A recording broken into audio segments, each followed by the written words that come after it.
Bismillahirrahmanirrahim. Assalamualaikum warahmatullahi wabarakatuh. Di video kali ini, admin kembali berbagi informasi terkait penyebab ya kenapa nilai P1 kembali diklarifikasi dan juga informasi terkait afirmasi, teman-teman ya. Afirmasi. Jadi silahkan disimak videonya dengan baik, jangan di skip agar tidak salah dalam memahami informasi yang admin bagikan ini. Jika ada suara-suara berisik, abaikan saja. Oke teman-teman ya, nah di sini di portal P3K Guru juga sudah dimuat terkait pengumumannya teman-teman ya. Pengumuman untuk kelulusannya yaitu dimulai dari tanggal 6 sampai 22 Desember 2023. Ini sudah ada jadwal sebelumnya dan sesudahnya ya. Oke, nah di sini untuk pengisian DRH-nya, nah teman-teman ya, untuk pengisian DRH untuk NIP3K-nya itu tetap di tanggal 16 Desember sampai 4 Januari 2024. Meskipun pengumuman 22 Desember, namun 16 Desember sudah bisa ya bagi yang sudah pengumuman seperti Nakes itu sudah bisa mengumumkan menyampaikan.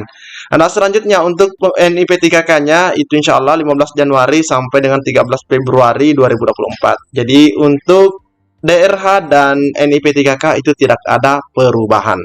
Oke teman-teman ya. Nah selanjutnya sebagaimana yang admin sampaikan di awal bahwa seleksi P3K Guru ya. Nah di mana BKN mengungkap penyebab. Nah ini teman-teman harus tahu penyebab hasil seleksi P3K Guru P1 diklarifikasi kembali. Nah di sini ada kalimat kacau balau. Nah informasinya hari ini 16 Desember 2023 teman-teman ya.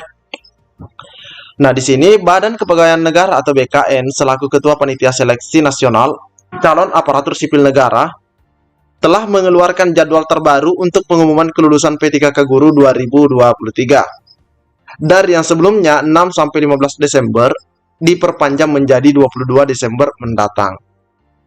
BKN pun memastikan 22 Desember itu sebagai batas maksimal. Nah, ini yang teman-teman harus catat. Batas maksimal pengumuman hasil seleksi P3K Guru 2023. Iya, diperpanjang lagi karena pengolahan datanya belum beres. Ini disampaikan oleh Deputi Bidang Sistem Informasi Kepegawaian, dalam hal ini Bapak Suharmen, pada hari Sabtu. Dia mengungkapkan mundurnya pengumuman dikarenakan perlu dilakukan konfirmasi dan klarifikasi terhadap beberapa elemen data. Mulai dari hasil seleksi manajerial dan sosiokultural bagi peserta P1, terus hasil seleksi kompetensi tambahan hingga afirmasi sertifikat pendidik. Lebih detail, Deputi Suharmen menjelaskan untuk P1, nah ini lebih detail. Kalau yang ini kan sudah dimuat dalam pengumuman siaran pers dan penyesuaian jadwal. Namun di sini lebih detail disampaikan oleh Pak Harmen.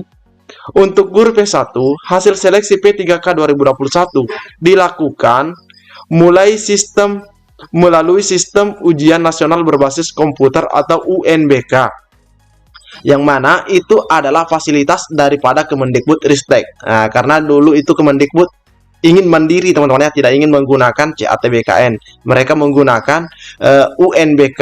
Nah, ini ya, UNBK Kemendikbud Ristek. Nah, masalahnya BKN tidak memiliki datanya. Wow, kok bisa teman-teman ya? Padahal ini ada yang lulus loh. Masalahnya BKN tidak memiliki datanya. Cetus Deputi Suharmen. Wajar ya kalau di sini dikatakan bahwa kacau balau teman-teman ya. Kacau balau. Tapi kenapa baru sekarang? Bukankah di tahun 2022 juga ada P1? Ya teman-teman, ada P1 yang lolos. Nah, di sini dikatakan bahwa masalahnya BKN tidak memiliki datanya. Oke, kita lanjut teman-teman ya.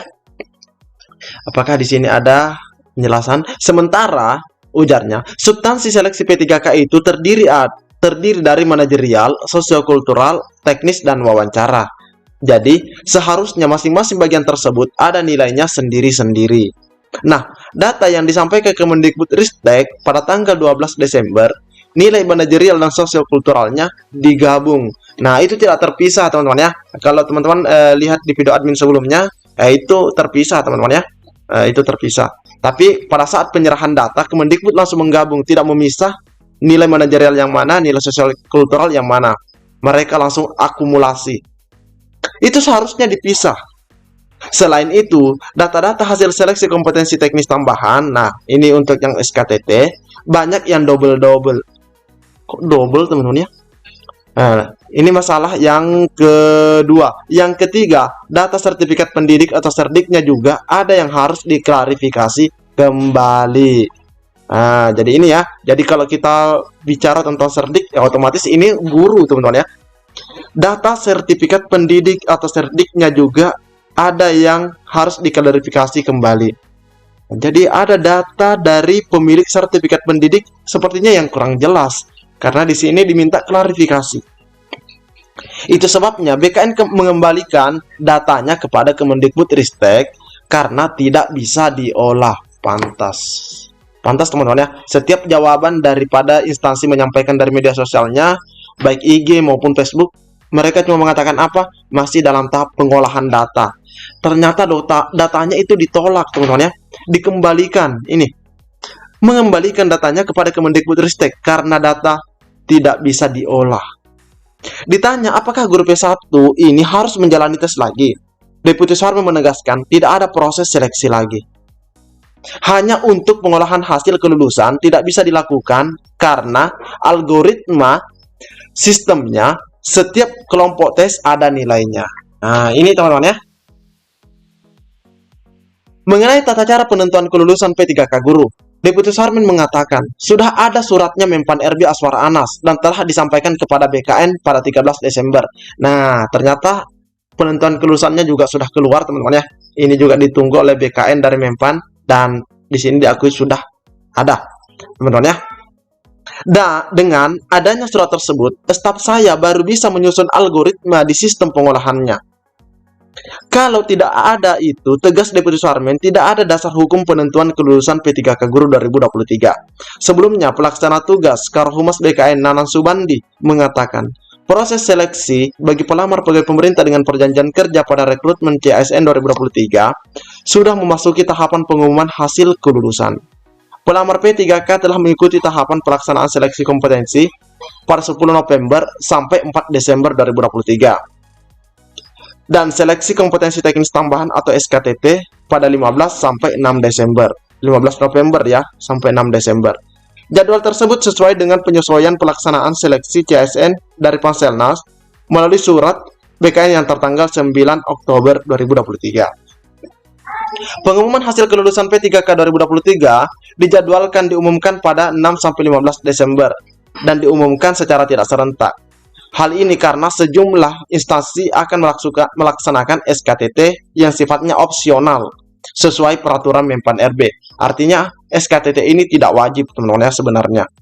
Tapi jika ada yang melaksanakan maka ada rumusnya, ada aturan tertentunya, ada persentase untuk penilaiannya.